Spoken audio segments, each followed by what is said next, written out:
What's going on, y'all? Foos here, and today we're going to talk about Friday the 13th, the original 1980 kickoff to one of the greatest slasher franchises that we got. Let's do it.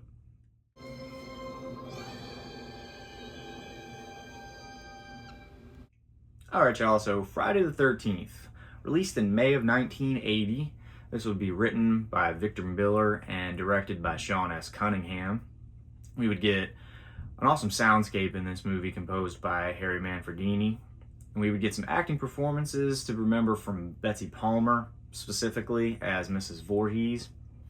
And then we would have Adrienne King as Alice, our final girl, and we would get a cool little appearance by a young Kevin Bacon in this one as one of our cannon fodder counselors, Jack.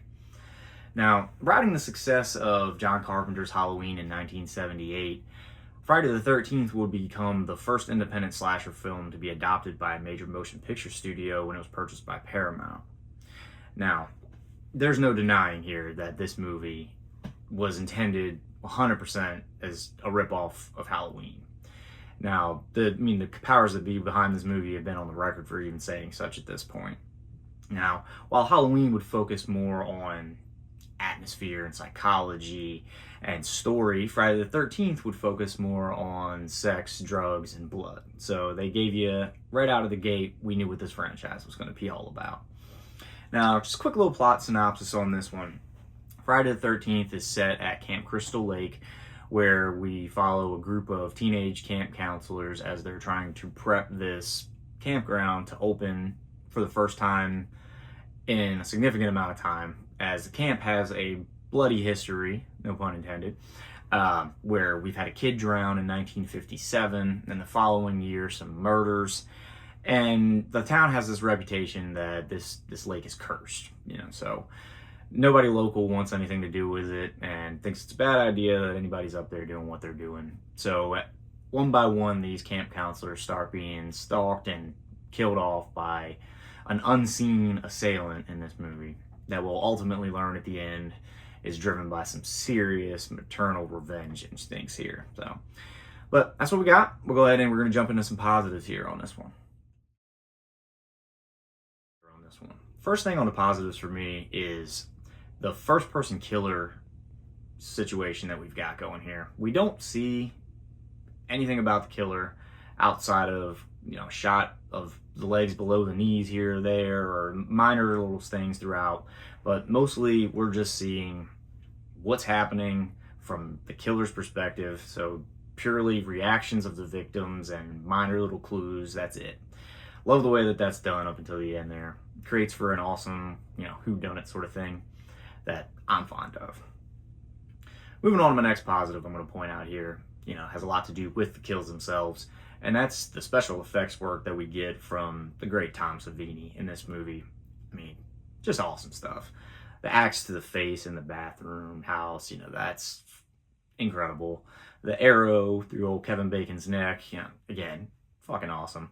So the special effects work that he did on this movie and in anything that he does is always top notch. So that's a big positive here. Moving on to another positive I'm going to point out. The whole, I'm going to call it camp slasher vibe that this movie has, and everything that goes into that for a slasher movie. I mean, the remote location and being kind of just lost out in the middle of the woods. I mean, even if you were to be able to get a hold of somebody, I mean, the amount of time it's going to take anybody to get to you, it just creates an awesome setting for a stalk and kill slasher type movie like this. So the camp setting, the whole camp slasher vibe, I'm a big fan of. Moving on to my next positive here, I will point out the performance of Betsy Palmer as Pamela Voorhees. His name was Jason.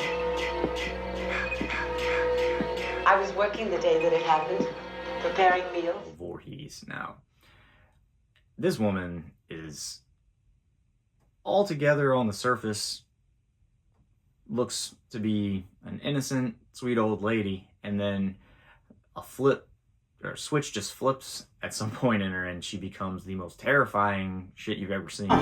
You never paid any attention. The motive obviously is a powerful one. You lose your child and everything that comes with that, so you can understand what she's driven by, on a human level. And it just, also the psychosis that would probably come with losing your child in such a traumatic way. So you know that she's driven and she's also fucking insane. So that is a terrifying combination.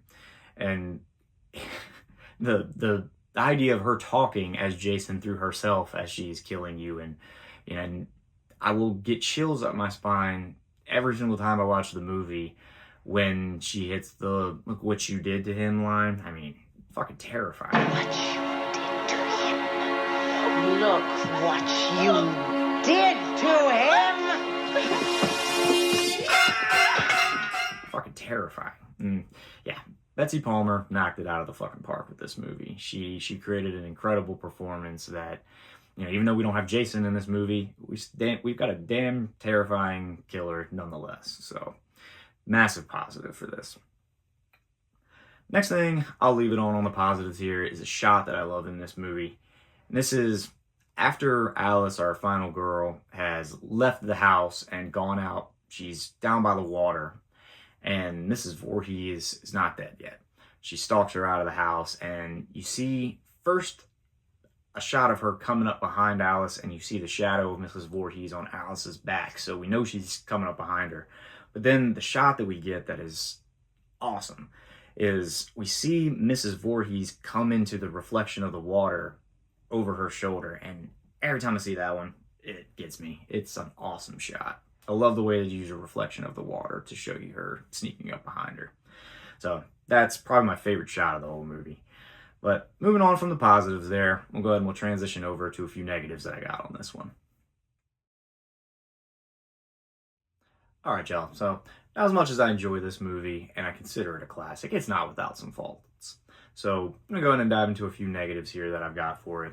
First one being that I wish we would have gotten some slight minor exposure to the Mrs. Voorhees character at some point throughout the movie. And it could have been extremely inconsequential, just a passing exchange somewhere.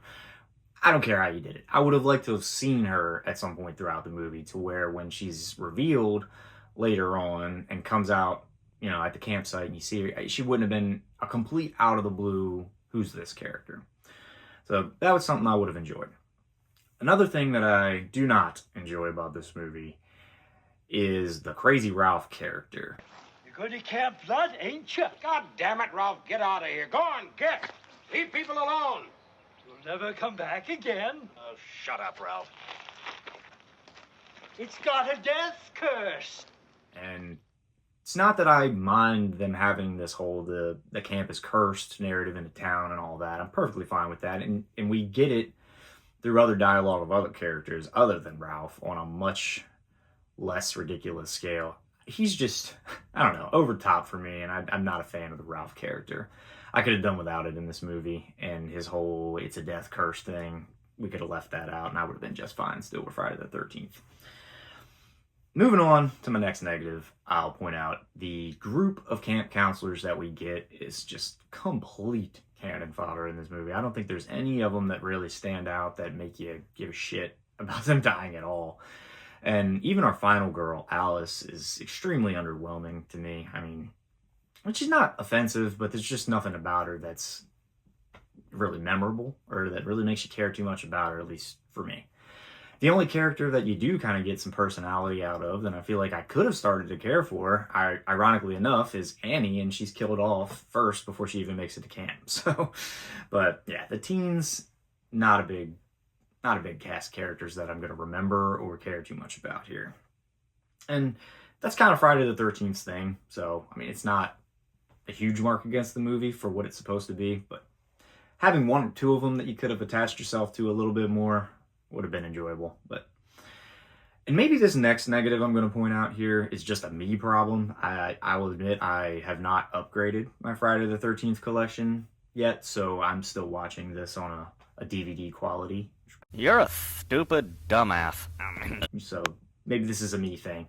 But some of the scenes in this movie when I watch it are so damn dark that I can hardly even tell you what the fuck's supposed to be going on. And so, who knows? Maybe that's just a me thing. Maybe I'll upgrade these and come back and tell you guys another time that I'm an idiot and it looks fantastic. But as far as my viewing experience goes currently, watching it on a DVD, some scenes are just so fucking dark that I wish you could see more of what the hell is going on. But last negative I'm going to leave it with here is, as somebody who, I'll admit, snakes are my favorite animals.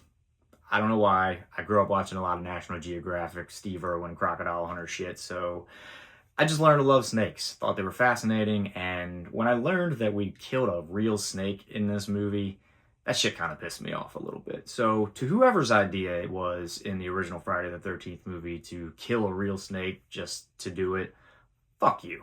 Fuck you! Fuck you! Fuck you!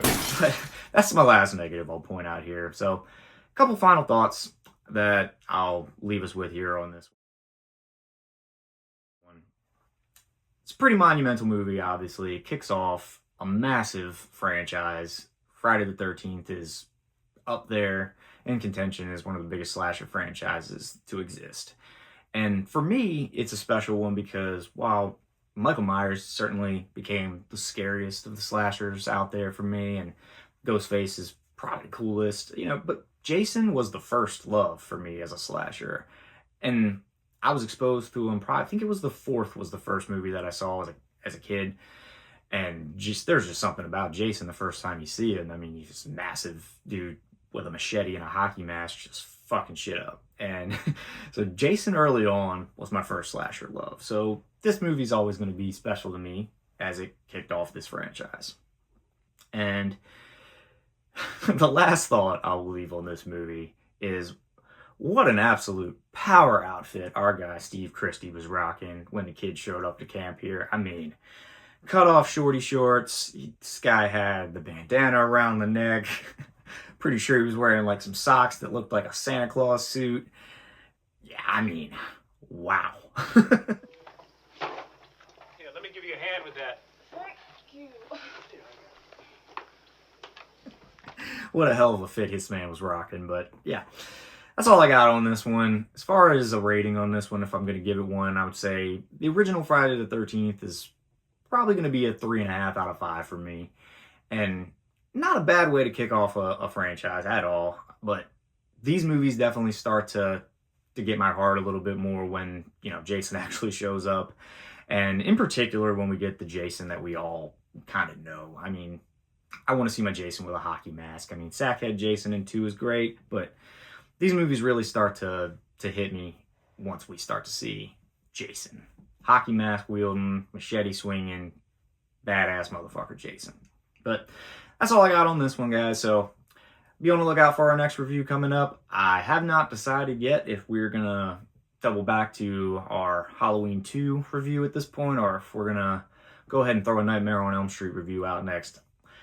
Kind of going by the seat of my pants on this one, so let me know if you got any preferences in the comments. But as always, thank you guys for hanging around and checking this one out. If you hung out this long and haven't hit that subscribe button for me yet, please go ahead and do that. Check out some of the other videos we got on the channel, and be out on the lookout for that next one. See ya.